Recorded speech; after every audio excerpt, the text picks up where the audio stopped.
Rob, Bobby Knuckles, Moreno. What's going on, man? What's up, guys? Thanks for having me on, man. Hey, thank you for coming on a short notice. I feel part of the family now. Yeah, it's just something that me and Andre have been. You obviously know. We started this in January, which is crazy. So this is like our altogether like our 14th like pod we've done. So we've tried to keep it consistent. When doing these things, that's probably the hardest part. It's just to be Absolutely. consistent, right? So we kept pushing through. But yeah, so we're here.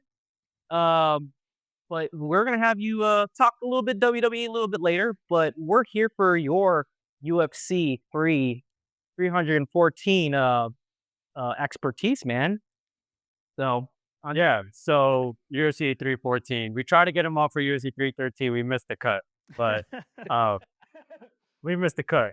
But I mean, this card is stacked too. I mean, the main event, Volk and Lopez and the co-main Michael Chandler, Paddy Pimblett. Thank God Conor McGregor is not on this fucking card because was he supposed to be on this card? He was supposed to fight Michael Chandler and Conor McGregor wanted like money or some shit. Oh, but but Rob has been he's been handicapped in UFC for many years. And ever since I met him, I always go to him for yeah, UFC advice. we used to have this group chat. Well, and we still do. It's still lit. Diet with the betting, but yeah, the Rob would always drop his El Modelo. That's still going, man. Yeah, man. So tell us this card. What are your takes? What do you like on the fights, and what is interesting to you for this Saturday? Yeah, man. The pay-per-view, like Andre said, it's stacked, man. And it's when I'm doing the pay-per-views with the modeling, I've been doing the model since 2023 now, which is crazy. Okay. Kind of like you guys talked about consistency, and it's crazy how that time flies. Um, we started a little slow for the year, I'm not gonna lie, but last few events, the models picked up, it's going in the right direction. And the crazy thing with pay-per-views is that there's more veteran fighters because I look for guys that have had at least 3 fights in the UFC, first of all, because the model only uses UFC stats. They're the only organization that keeps stats that I need for the model. Mhm. So I need at least 3 fights. So usually a pay-per-view is gonna have a lot more of those guys. Your UFC fight nights are gonna have guys with debuting 1 fight, 2 fights maybe, so it becomes a little thinner. So I actually modeled 9 fights for this, which is on the higher end for a week, but only like 5 bets because the model actually thinks a lot of the fights are pretty even Stevens. But yeah, man, the main and co-main alone are probably the worth of the price of admission. Mm. Mhm. Yeah, no, yeah, and it'll be in Miami this weekend too. So That's my prime home, time spot for Mr. 385. on the home of Robbie, home of Barbell. Yeah. Um, so let's get into the main event and the co-main. Michael Chandler, Paddy Pimblett, and I mean you see Paddy Pimblett's rise to the UFC. We all have and how dominant he's been, but he hasn't fought a fighter like Michael Chandler. I think he's had many tests before, I guess if you want to say, but I think this is his biggest fight. I mean, I feel like every fight that he's fought so far is his biggest fight, but I don't know. I'm kind of torn because I like. I mean, I I think Patty's the favorite. I think Yes, if Patty last time I checked. as of this morning when I was looking, he was minus 155. Yeah, and I mean, deservingly so. I mean, Chandler hasn't fought in a while, but I don't know. You can't count out Michael Chandler. I mean, just just his styles of Oh, yeah, he's a vet. I mean, just his style, his technique. I mean, it honestly could match up to Patty's, and that's why I like this fight so much, and that's why I'm so torn. So, what are your takes on this fight? Because it is so close on paper. It's so close. So you're right, Patty. This is a big step up for him in competition. You look at Michael Chandler's list of opponents. That's something I like to look at is their strength of schedule, so to speak. He's obviously fought the the top of the list. The issue with that for Chandler is most of those are losses. I mean, Yeah.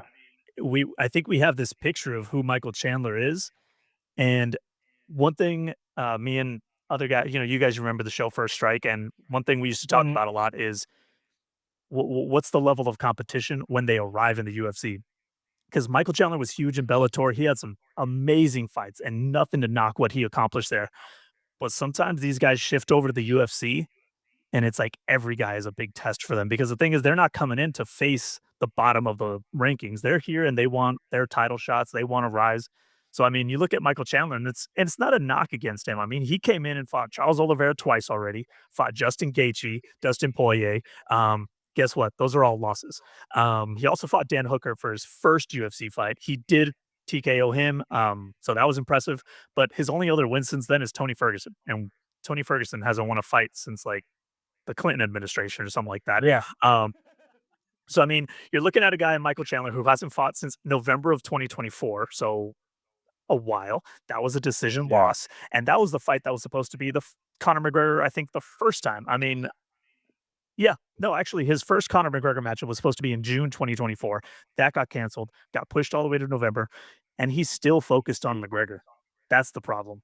He's still, he's already said like that if when he wins on Saturday after beating Patty, he's gonna call out freaking Conor McGregor all over again. But the other thing we have to consider is he's also 39 years old.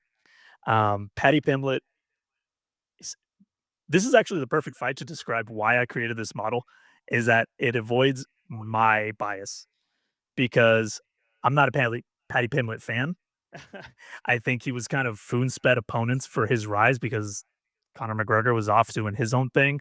They Mhm. needed another star, and I mean, you look at the guys he's faced, there's nothing that stands off the page. I mean, his last fight against, Bobby Green, aka King Green, as he likes to call himself, yes, great test, great submission win, but it's not Michael Chandler worthy, but I think Patty Pimblett's been kind of nudged along, carried along. Dana White likes to do that to a couple guys. I do think this is his biggest test, but the model likes him anyways. And that's why I like to have my model because it avoids any biases. And this is a perfect example because I don't think Michael Chandler has another win in his career unless he really steps down in competition. And I also don't like Patty Pimblett, but the model likes Patty Pimblett, so we're taking a bet on Patty Pimblett. I mean, just Okay. it's just the overall numbers. I mean, he can finish a fight. He's a better striker. He's better defensively. He can get on the ground, and I just think it's that hunger of a younger guy wanting to come forward versus Michael Chandler, who I think has just been distracted for about 3 years now and will continue to be, and, I don't know where his career goes if he loses on Saturday. Yeah. I mean, you mentioned the age difference. It's wildly, it's wildly large, right? I mean, Chandler 39 and Patty's still in his 20s, Patty's something like 30 that. But now, so if it 30. just Okay. crossed that threshold, that's still a 9-year difference. I mean, Yeah, yeah, yeah. yeah, Yeah. No, I mean, it's still a especially in huge. the years.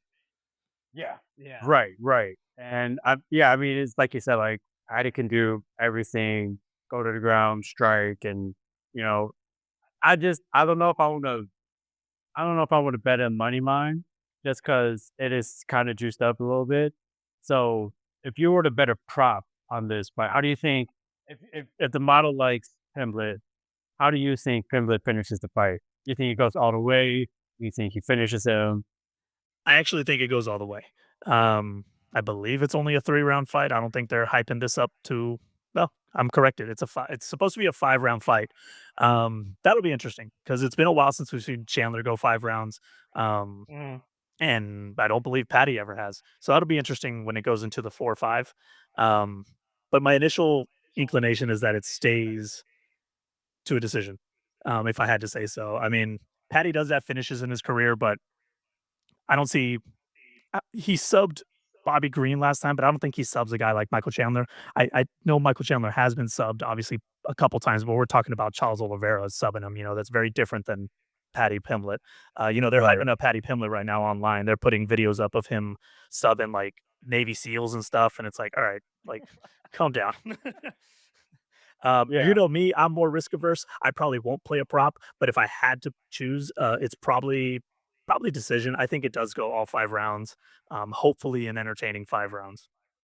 Yeah, no, I mean, I'm so excited for this one. I mean, that's everything we just talked about in this fight. And there's a way to put Baker. Michael Chandler too. Like it'll be interesting in that 4th and 5th round when he is 39 years old, and let's see if he's still got the gas in the tank.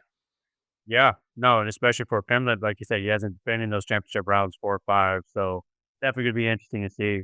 And then moving on to the main event, Alexander Volkanovski versus Diego Lopez. I mean, Diego Lopez, I mean, had a what a rise in this guy's, career. It's still a fairly young UFC career too. I mean, he barely just kind of scratched the surface, and he's already had, and this is a title fight too for the featherweight, and I've always been told to just pick the Brazilian. So I always like I've done that so far, and it's it's gone through for me. So and I do like Lopez. I've seen some of his fights and he was crazy. And Volkanovski, I call him uh freaking Jason Statham's twin because Just he was shorter. crazy too. It's a little shorter. Yeah. But yeah, so what are your thoughts on this one? Oh man, the main event's tough. It will once that fight starts. Just so you know, Ilya Taporia will no longer be a champion because it's the vacated belt.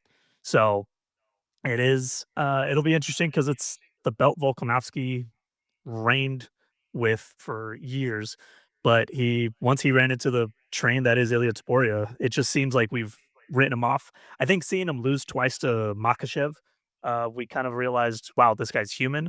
You got to remember that was at 155. And there's a tale that kind of gets told through that. Volkanovski, he went up to have this super fight with Makhachev, lost a very close decision, a fight that I thought you can see how Volkanovski could have won the fight, but Makhachev won that decision. He went back down to 145, his own division. He knocks out Yair Rodriguez to defend his belt again. Super impressive. But then he steps in on short notice. We're talking July to October. He steps back up to 155 to save a UFC card and fight Makhachev again. He gets knocked out in that one. Everyone thought that was a little bit too fast of a return, and he got knocked out. And then he quickly turns around and defends his belt against Taporia, gets knocked out again. And I think now we see like this human version of Volkanovski. Across from him is Diego Lopez. Like you said, the Brazilian is it's hard to bet against him. I had him in his last fight when he fought Brian Ortega UFC Noche at the Sphere, and he destroyed Brian Ortega's face. Shout out Brian Ortega. I've seen too. Yeah. Um, his face is still messed his up. face is still messed up. Send him this clip; he'll love it. But matching up, this is a huge step up for Diego Lopez, and he's stepped up in every single fight. Every single fight, he's had an opponent that's harder and harder and harder, and he's beaten them. But this is a huge step up. And when you think about the guys that Volkanovski lost to, it's two guys: Makhachev in a different weight class, and Taporia, who's just a beast, right? I don't know if Diego Lopez is a beast yet. He's young, he's hungry for it, but it this part gets hard in the model because Volkanovski's got such a long stretch of greatness that the model normally is gonna like him more, Yeah. versus the kind of like you guys Small talked about, a sample small size. sample size. Well, Yeah. it's not a small sample size. Yeah. Diego Lopez has 6 fights in the UFC, Yeah. at lea just going back to 2021, and I think he debuted in 23 actually, so mistake on that. But, Compared to Volkanovski, obviously there's right, and you're also there's talking a about Volkanovski discrepancy. who's had a lot of title Yeah. fights, so even Correct. extra rounds. So he the numbers could be skewed a little bit, but I mean, his output is just phenomenal, man, as a boxer. I mean, he lands 6.16 strikes per minute. Like, that's heavy Ooh. with a 2.7 differential, which that differential means you hit him, he's gonna give you 2 back. Lopez is impressive. He's 4.66, landed per minute, but barely half a strike differential. So if in those exchanges, Volkanovski should get the better of it. And there's actually a metric I really like to look at, and it's expected round percentage. It's an advanced metric, but it essentially is telling you the percentage of a guy winning a round. and how often they win it, and that counts rounds when they win by a finish or whatever. It assumes that they won the whole round, and it gives them scores. Volkanovski's is a pretty high 76% of the time he's going to win a round. Um, so Lopez, while can be a finisher, tough guys are hard to put away for him. Um, and so in this fight, I don't see Brian Ortega is probably the toughest guy he fought, and he didn't finish him. Mind you, Brian Ortega is super tough. I mean, the guy took a beating in that fight. It probably could have been stopped, but it wasn't. And Volkanovski's just his hands are fast, his hands are sharp. He's taken a year off since that Topuria fight. I think his head's back. I don't think he's hit that over the edge mark yet. Andre, you're not going to like this, but he's the favorite, and I'm probably going to lay the money line. But it's actually he's come down though. He opened around like 140, 150. He's now minus 125. So I took that today. Where that could go, who knows? But I like Volkanovski to regain his belt. We'll see. I know there's a there's a size difference, but there's always a size difference for Volkanovski. Yeah. Yeah, no, I mean, damn, like I I don't want to bet against Lopez either, but I mean, you mentioned, like it's such a small sample size, and like I said, every fight that he stepped up, or every fight that he's fought so far in the UFC, it's been a step up, and it's kind of like Paddy Pimblett, right? But like the difference is, to me, it's like Diego Lopez's strength of opponents is better than Paddy Pimblett's, and that I think that's why this fight means so much more, and that's why it's in the main event. But like yeah, I don't wanna go against him, but I also don't wanna I don't wanna go against Volk because we all know what Volk can do. That's It's such a a tough one to look at because I mean when this fight got announced, I actually, once again my bias is I love Diego Lopez. I think he is the future of the division, and I was excited for the fight to get announced. And when I was running the numbers, I was internally I was like, come on, please say Diego Lopez, come on. And the model's like, no, Volkanovski has this, and I mean, you know, it's predictive modeling. It can be wrong, but it points to Volkanovski, and I just I gotta listen to it. I don't fade my own model. yeah. No, I mean, yeah, you can. That's gotta be hard because it's just like your heart is telling you, "I need to go this way," but the model saying, "Go the other way." Interesting. So how do you think this fight I don't know how this fight would end. We could kinda tell with the co-main, but this one, I mean, anyone could get knocked out. Well, we haven't really seen Diego Lopez get in trouble. Well, Brian Ortega was, like, his toughest fight, and that's, like, kinda where we kinda saw Diego Lopez kinda get hurt. Yeah, I mean But, I mean, anyone who could get knocked out in this fight, I feel like. yeah, I mean Lopez. He's actually never been knocked out in the UFC. He has a TKO loss, but we're talking a long time ago in the middle of nowhere, Brazil. So, um, I'm not gonna strike him against it. I like to look at what happened before they got to the UFC and see if that pattern continues. It didn't in this situation. But his own last 2 finishes, I mean, he subbed his sorry, prior to his last 2, he subbed and TKO'd 3 people in a row, but you're talking Gavin Tucker, Pat Sabatini, and Sadiq Yusuf. Pat Sabatini just put on probably his best performance of his career last week, and he cashed as a dog, which is awesome because I had him. But um, other than that, I mean, the guys he's finished, nothing impressive. Because before that, decision with Brian Ortega, decision with Danny Ige, tough guys.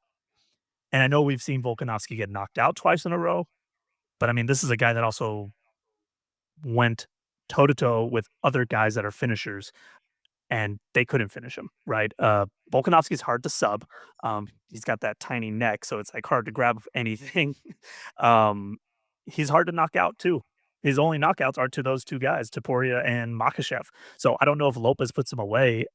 If once again, I mean, it's crazy to think we're gonna watch 10 rounds in a row just go to decisions, but it's hard to see unless Volkanovski's just coming back as sharp as hell. Um, we might see another decision. Yeah, no, that's why I can't doubt Volk. I probably won't even bet this fight. I just kinda wanna watch it just to enjoy it. I mean, I don't wanna sweat out. you know, it's hard because if Volkanovski's chin is really done, because I know once a guy's button gets pushed, it's hard to close that button from getting pushed. So it's possible Lopez, if you're betting him, you might as well bet him to knock out because that's possible what could happen. Because if it goes 5 rounds, I see Volkanovski outstriking him. But if Lopez does have the harder hands and is able to hit that chin that could be weakened by Volkanovski, then I could see Lopez winning by knockout. But Lopez himself, I mean, he's never even been knocked down in the UFC.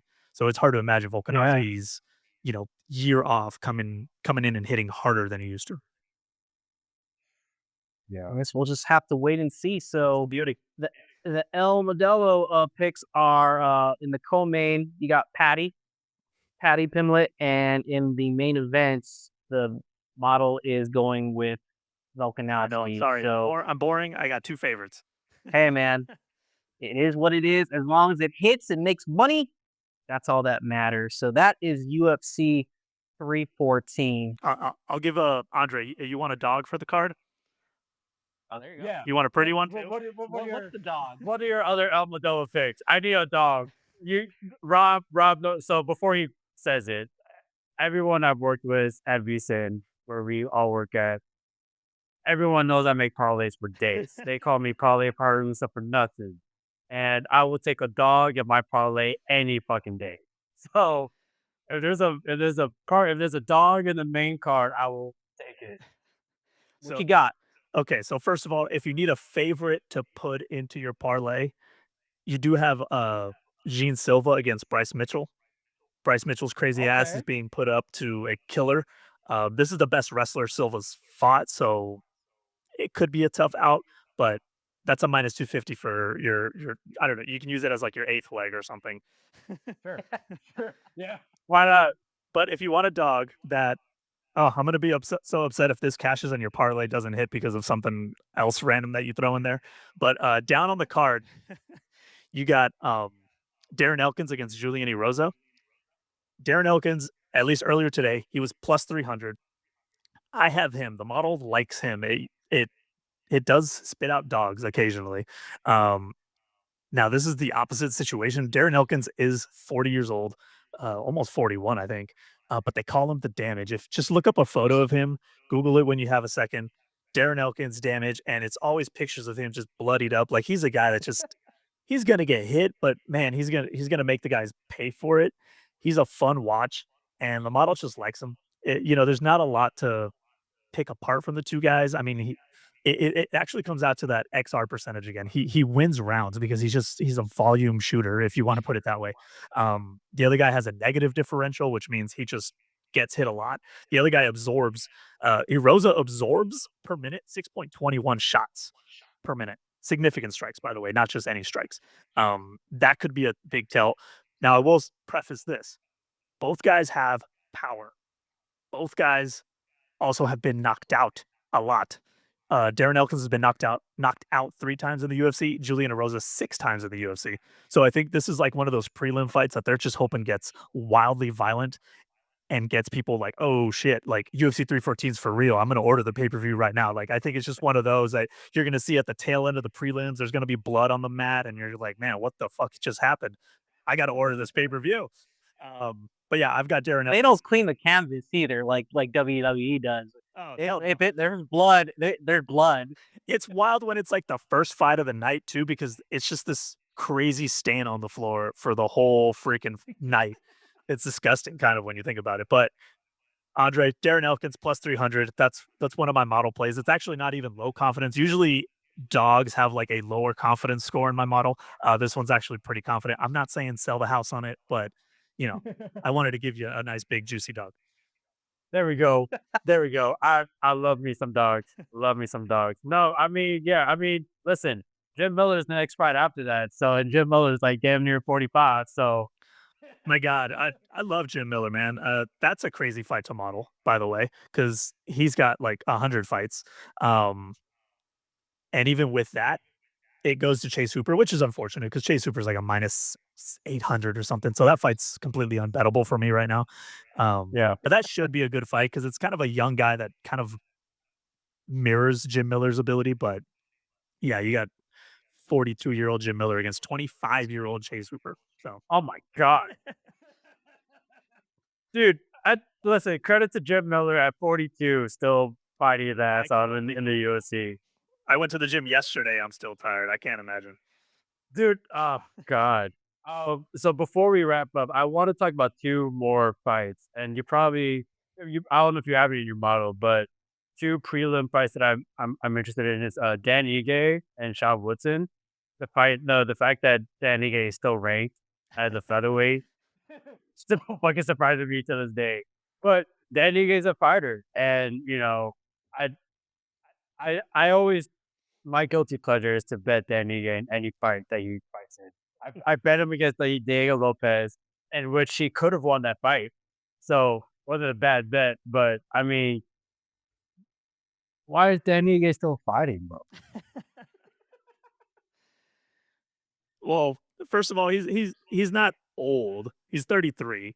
But Yeah, but he's had so much fights already. he is a UFC. He's got 18 fights in the UFC. He's been in the UFC since 2018, if you don't count the Contender Series, which sometimes I forget the Contender Series has been around that long. Um, Yeah, but yeah, Danny he's been around. I mean, he started fighting back in 2014. So this is past a decade already. He doesn't have a lot of wins in his most recent. I mean, you're talking he's 3-3 since 2023, and before that, he had a 3-fight losing streak. So jeez. I think the guy just likes to fight. I mean, Yeah, shooters like to shoot. Dan Ige likes to fight, and he likes to get hit a lot. And man, I love Dan Ige. I love watching him. I watch as a fan. But Sean Woodson's kind of like that young guy. I think this is a pay-per-view opportunity to get Sean Woodson in front of people's eyes, showcase him. And man, Sean Woodson, I mean, his reach is insane. 78-inch reach for a guy is just insane. Dan Ige is 71 inches. Like, that's oh a my whole well, god. it's just like an extra baby arm attached to the end of Sean Woodson, and Like, yeah.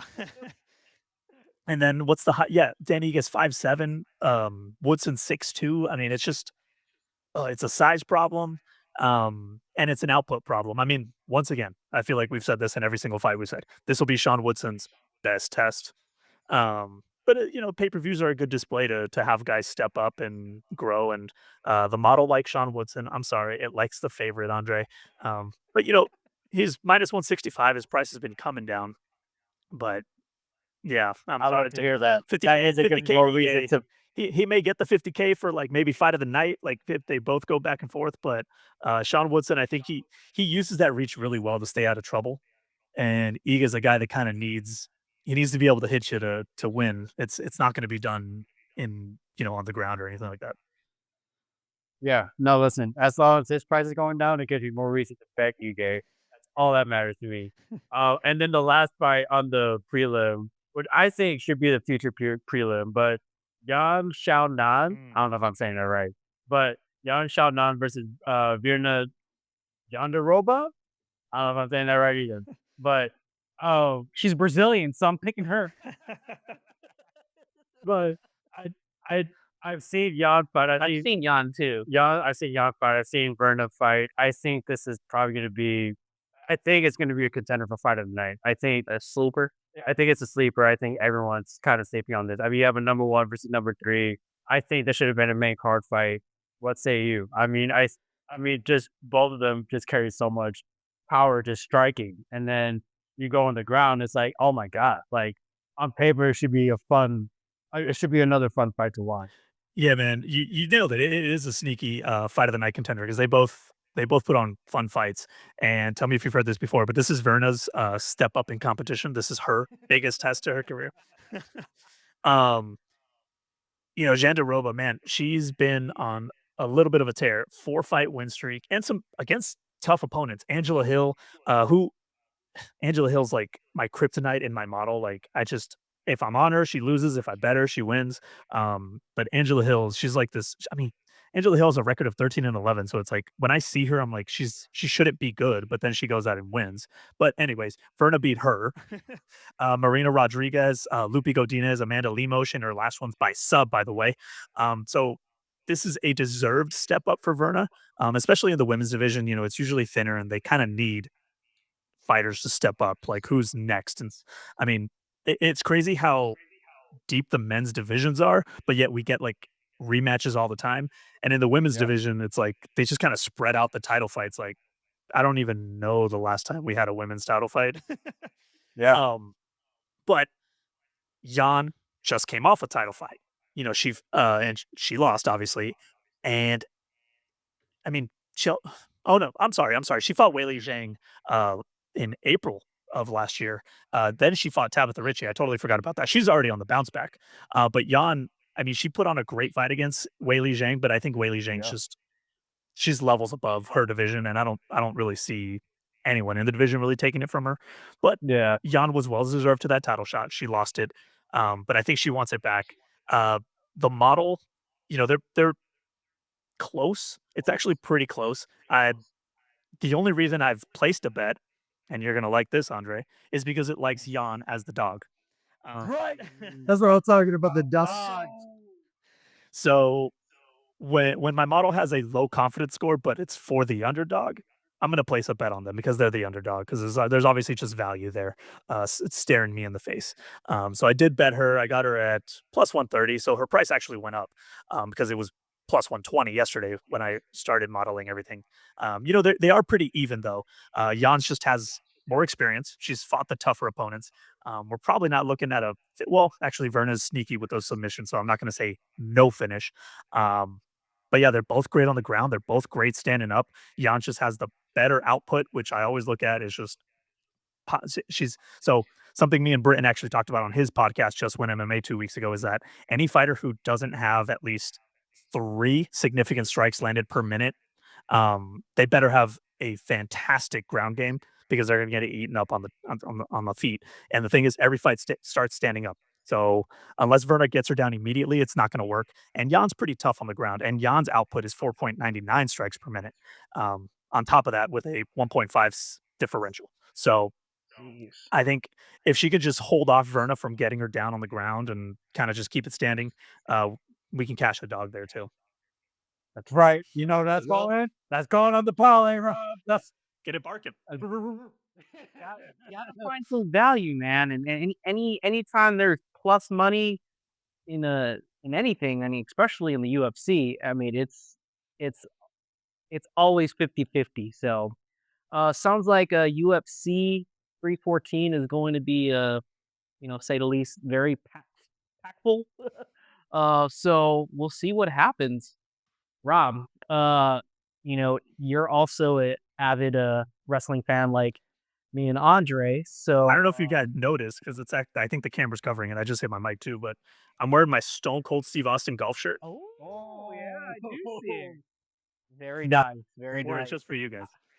My last two episodes, I've been wearing like CM Punk. Oh, hell yeah. Soon wearing my John Cena hats. But yeah, tell us, when did you start watching the WWE or wrestling in general? Yeah, see, back in my day, Andre, it was called WWF, but Hey man, I'm not that young, okay? Yeah. but He likes to make fun of my age too. it's all good. It's all good. Newbie. Us old heads got the best of the wrestling stuff. So, man, I started watching when I was in high school, which I won't say. But it was actually when I moved to Miami. So I was aware of the WWF when I was a kid. I actually had an uncle who's not too much older than me, and he had all Yeah. a bunch of wrestling toys. So he had like the old school ring with like Hulk Hogan, Macho Man, Ultimate Warrior, Yeah. like all those little action figures. And I used to play with them, but I didn't watch wrestling. Yeah. I was living in Mexico at the time, so I don't even know if we would have been able to see it in any kind of way outside of watching old tape. So I knew of it, but I didn't watch it. And then when I moved to Miami, right around middle school, high school, met a couple of the friends I met. They were huge into WWF, and I started watching, and it was right around the time. Uh, I wish our buddy Wyatt was here so he could tell me specifically what WrestleMania it is, but it was Stone Cold Steve Austin winning the belt from Shawn Michaels. WrestleMania 14. Okay, so WrestleMania. I got you. Okay, I got thank you. you. So WrestleMania 14. With Mike Tyson. Yes. So, and actually, here's the crazy thing: is I think it was post WrestleMania 14 because my buddies were starting to get me into it, watching Monday Night Raw and all that stuff. That I bought like the DVD of WrestleMania 14 because I saw it in like at Best Buy or something like that, and I was like, you know what? I'm into this Stone Cold guy. I want to know how he won the belt. So I bought the DVD. It had all the background stuff, and so I was immersed into it pretty much all through high school. A little bit after that, and I've kind of hopped off every now and then. But I gotta admit, last year it hooked me back in at WrestleMania 40 with everything going on with The Rock and Roman Reigns, and been watching this last year on and off, especially with the fact that it's here in Vegas now. For sure, yeah, your story is very similar as far as, like, getting caught in with the Stone Cold frenzy, and I did the same thing too. I'm like, "Oh, man, Stone" actually, at that point in time, I thought Stone Cold and Goldberg were the same person I because, remember thinking that too, because I didn't know I didn't know WWF. WCW existed. Yeah, so I'm like, I think I got confused when I decided to get the, on N64, WCW, versus, Nitro? yeah, WCW versus, NWO, Oh, a yeah. video game, and I'm like, I'm looking for Stone Cold, I'm like, "Oh, there he is." But wait, his name's Goldberg. The same people? So, yeah, I also got back into wrestling too during COVID when there was nothing to watch, and I had my 3-year-old son, like, "Yo, let's watch wrestling." And, he loved The Rock, he loved John Cena, and so now, years later, we're going to, WrestleMania, his first WrestleMania, Hell yeah, that's first awesome. WrestleMania. I love that for And, you guys.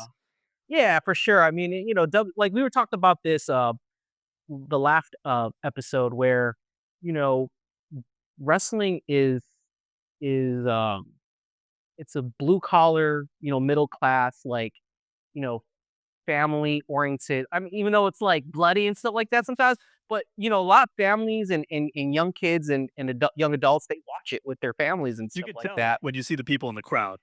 Oh, for It's sure. it's dad taking his son, and you can Yeah. tell he's just sharing that same, shining the lights, the pyro, all that stuff that Yeah. we experienced when we were kids. I don't know if you ever went to an event as a kid, but man, I ours went to SmackDown one time, like when I was like, what, 8th grade. That was like my my first my my one. big claim when I went to a SmackDown, it was a Thursday, or sorry, obviously it was back when it was Thursday night SmackDown, but it was the Thanksgiving episode, so they recorded it Okay. early. They recorded on Tuesdays, Yeah, yeah, yeah, so how they did it back then. me and my buddies, it was like 5 of us total.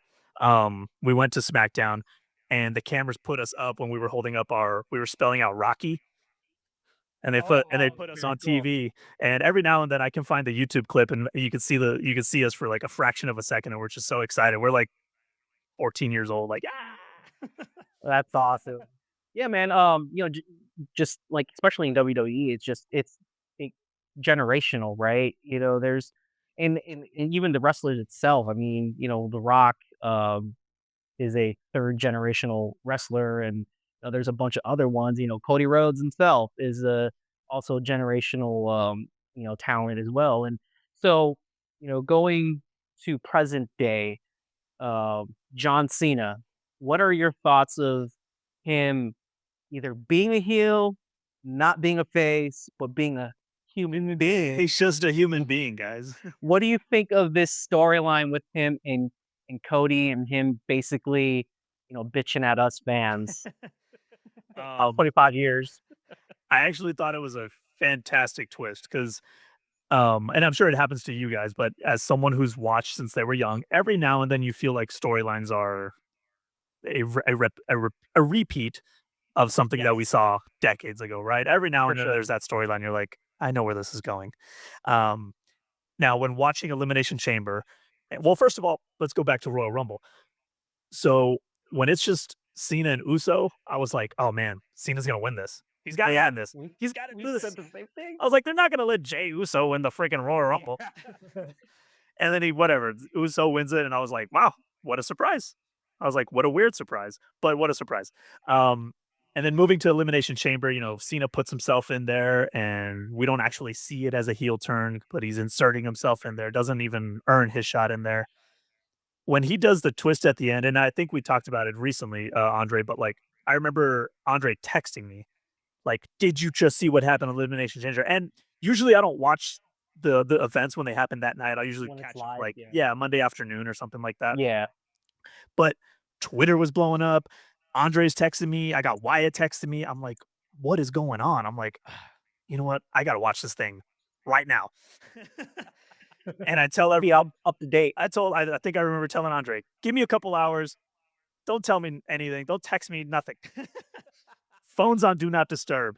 And it was one of those moments of wow, they can still surprise me, right? It was, him winning it, first of all, was cool. I thought it was cool the way, Seth Rollins takes out CM Punk and Cena kind of sees it Yeah. like, oh shit, there's an opportunity for me to win. I was like, oh, look at him jump on that. And he gets it. I was like, hell yeah, Cena's going to WrestleMania. Like, there we go. There's the title shot that I thought he would get at WrestleMania. Um, and then obviously the whole Rock thing with Rhodes, and I didn't expect that. That was the craziest turn. Like, just seeing him hug. And I was watching it that last part with my wife. She was, I mean, by watching, she was reading a book or on her laptop or something. Yeah. Yeah.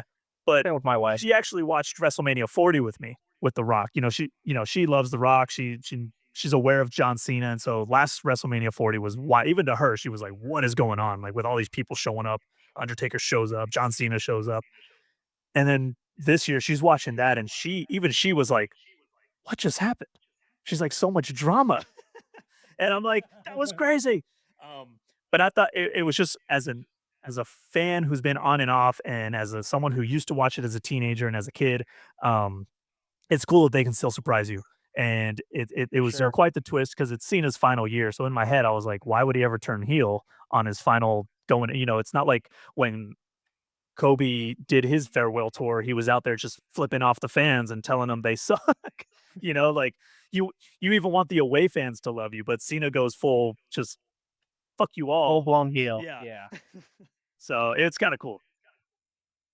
For sure. Yeah, I mean, it's we've said this many times on the pod that, it's a it's a good time to be exciting time to be a wrestling fan, and if you're not, like, you're gonna hear about it because once, John turned heel, it was all over, media, on social First Take, I media, and outlets. Yeah, it was on First Take, they talked about that. So, and obviously, WWE has has connections with, ESPN and all that, so they get all the superstars on there every once in a while on just any of the shows on there. But, yeah, man, it's it's exciting for me to get back into it because just like you, like, on and off, like, I didn't like, of course, I knew John Cena, but I wasn't really watching it like I was when he had, like, his huge run, and then once it, like, 2010 to, like, 2020, the whole Shield and Seth Rollins and Roman Reigns, like, it kinda, like, fell flat for me a little bit, but, as I mentioned, just got caught up again with when COVID happened. It was just like, "Oh, man, this is great," and especially able to watch it with my son, so, is there I think a yeah. part of that too is we talked about this too, the difference between Vince McMahon and Triple H Yeah, in charge. there is a big difference. There's a huge. It's that Even I can tell the difference. Yeah. Yeah, like every time I see Paul Levesque at the end of at the bottom of Raw, like as the executive produced Paul Levesque, I'm like, shout out Paul Levesque because he's definitely flipped it around a little bit for the fans. He made it and definitely a lot of credit to him for making it more, I guess it because Vince McMahon made it very stale for so many years, and, like you said, like, it's very predictable at times. Yes, they'll recycle things, but those are things that, like, you and I have seen or, the older fans, but the newer generation, they don't know about it. Well, they'll only know about it from us telling them about it. So it is good to see. We say this that, Triple H and the creative team, they're listening to the the, the wrestling community, by, oh, they might have had plans months ago for WrestleMania. Oh, but we need to switch it up. And I think that's what they did with WrestleMania 40 with The Rock trying to come back and fighting, Roman Reigns, and then all of a sudden here comes Cody. No, this is bullshit. I won the Royal Rumble. I need to be in the main event. So I think they're seeing that, the fans want this, not some guy in the desk office. This is what he wants and play it out the way he thinks should be for business.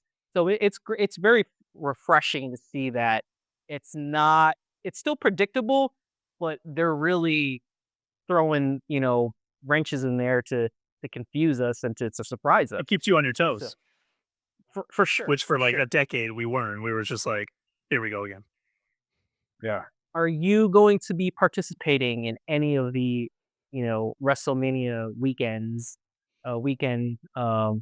activities? Yeah, so actually, the same friend, high school friend that got me into wrestling, he actually happened to plan a trip out here to Vegas to come watch. We didn't get tickets. He's here for other reasons too. Like he's got family, actually a brother-in-law that lives out here, so he's not only coming here to sit and watch my Sure. TV, but but it's the same week. And so we planned around it. We've planned this whole weekend together. He's coming out here, and we're gonna watch WrestleMania here at my place. But we're going to WWE World on Saturday, Oh, cool. and it'll be cool. It'll be cool. Just kind of, I mean, we'll probably just order pizza and have a gallon of soda each. Like it'll just be like we're kids again. Um, but it's got a cool vibe. He sent me a picture of like the WrestleMania card, like everything that so far is happening at Yeah. like what fights Yeah. are happening, matches. And he's excited. He's like, man, this is cool. And he hasn't really been plugged in either. He's just kind of been on and off, and he watches the highlights, reads things on Twitter to just kind of stay in the loop. But yeah, man, we're both looking forward to this WrestleMania weekend. It's gonna be sick. Who do you guys have in the main events of WrestleMania? I'm sorry. WrestleMania? I gotta specify. So you want to go first? Yeah. I think Ryan and I have the same answer, so I'll kind of speak Yeah, for the both yeah. of us. So for night Unless one, it's wrong. Go ahead. so for night one, the triple threat between Punk, Rollins, and Reigns. We say CM Punk's gonna win. But we've always said that Punk is gonna win the Rumble. We thought Punk was gonna win the Chamber, but I think that was just the fact that we wanted him to get the main event. But now that he has a main event, it's not for a title. Now we're really sure. He's definitely on a weird story trajectory. I'm not sure Yeah. where this ends for him, but Yeah. The funny thing is, watching Raw last night, n- and I text you this morning. I feel that they're really gonna throw a surprise in this match. I'm not talking about like, oh, one of the winners gonna go and get implemented in the other main event against Cody and John Cena for the championship.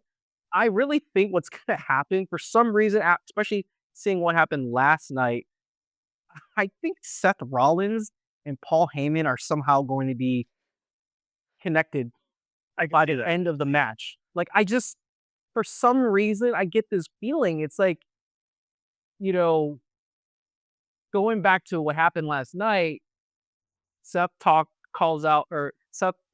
confronts Paul Heyman. They have a little talk, and remember the Survivor Series, when Roman was looking for a team or that one person, Yeah.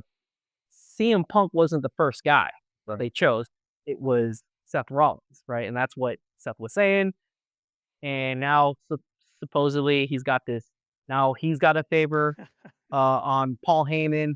I don't know. It just seems like something unpredictable is going to happen in that match. We still want Punk to win, but We still want Punk to win. But I just feel like something wrong that happened. So, as far as the second main event, John Cena and Cody Rhodes, we've been saying that we are gonna see history. Ooh. We are gonna see history. We're gonna see John Cena win his 17th title as not a heel, not a babyface, but as a human being. Right. Right. So, and we dived in why we think it should happen, because once you turn John on the fans, you have to explore it now. You can't just One-off. give this 1 month stretch of him being pissy about the fans. Like, you have to explore it, and the only way you do that is you let him win. And honestly, the next person that should hold the 17th, or the longest reigning, or not longest reigning, but the amount of titles being held should be John Cena. You know, you know, Ric Flair has done it years ago, but records are meant to be broken. Not saying that if John does it, that his will stand for the test of time. Maybe somebody else will break it. But for the time now, the time is now. The time is now. For him to break it. So that's who I think, and I'm pretty sure you feel the same way too, right? It sucks for if Cody crybabies were crybabies last year, he'd be crybabies now. John, y'all are gonna be stupid if you don't think John's the way. Yeah, Honestly, it makes sense. Like everything just Ryan said, it just makes sense. I feel bad for my son because he's going night 2 because he wants, his favorite wrestler is Cody, and he loved John Cena too. And me and him we're I'm throwing shots at him like, Cody's gonna lose, right? No, he's not. I really feel like if he does lose, he's gonna start crying. This sounds mean, but you got to record it. You got to record him.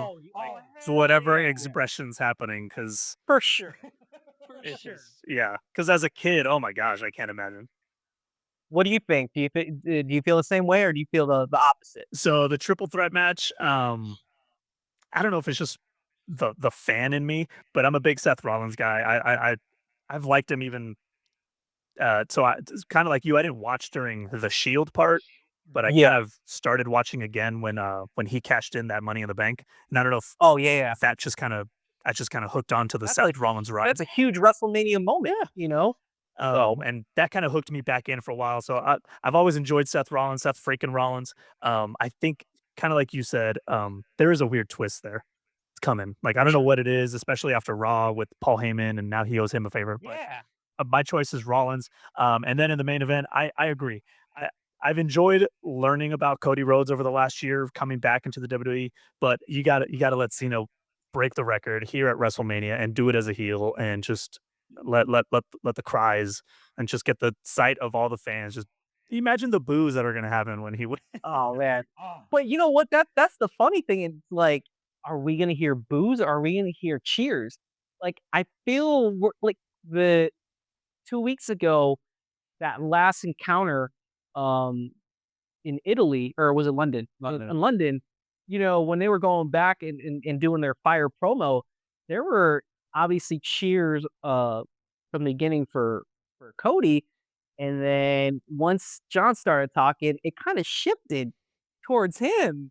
So I feel like we're gonna get a big, we're gonna get boos and cheers just all around. When that I just wish he would come back to like the Word Life era stuff, just for like WrestleMania. Thugonomics. Yeah, Thugonomics. Break out the knuckles he used to wear. Our friend or Damon, when we had him on too, he mentioned that he got into wrestling because of John Cena, WWE, and that was his first favorite wrestler. And that Dr. Thugonomics, man, that'd be cool to see once again, but I don't know. I don't think it'll happen. But needless to say, WrestleMania is literally week and a half. It's almost a week away. It's crazy, and we've been. Well, one of the reasons why we started this podcast is to, talk about wrestling, and then obviously we dove into more sports, obviously, and we're gearing up to the end of that where we can actually get to WrestleMania and talk about it. So, hey, man, it was a pleasure talking with you, man. That's a pleasure, man. But whenever you ever want to come back on, man, you're always welcome. So I appreciate it so much for doing this, man. Yeah, man. Anytime you guys need me we'll see how plugged in I stay into wrestling, and we'll keep doing this. We'll see how Saturday goes too. So absolutely. Rob, thank you so much, man.